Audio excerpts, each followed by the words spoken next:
Mjomba. Mjomba vipi tena? Sasa mjomba na wewe hebu kuwa na heshima bwana. Wewe tulikuwa wote kwenye kikao, iweje uanze kunifuata unaniita mjomba, kuna kipi nilichosahau? Yaani hakuna mtu namheshimu kama wewe mjomba wangu. Mimi nakuheshimu sana. Sema sasa pale katika kikao wewe umewahi kuondoka. Kuna jambo mimi nimeliandaa nikasemaje leo mjomba wangu akija leo nimpe. Sasa wewe umewahi kuondoka, kwa nini tena mjomba? Subiri kwanza mjomba nikwambie kitu kimoja, sawa? Kwenye kikao pale kama kikao kimeshaisha, mama yako kashaondoka, mimi nibaki pale nafanya nini? Inabidi na mimi niondoke nikaangalia majukumu yangu ya kazi.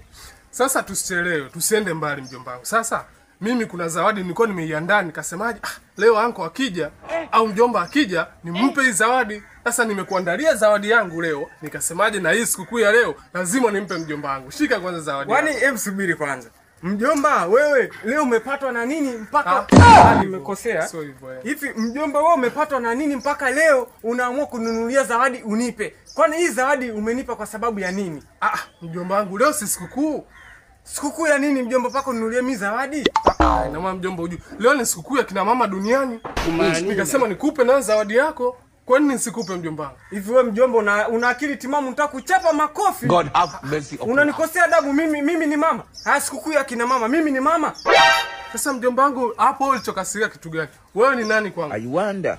Mimi ni mjomba wako. Sasa na mjomba ni nani? Mjomba ni mama.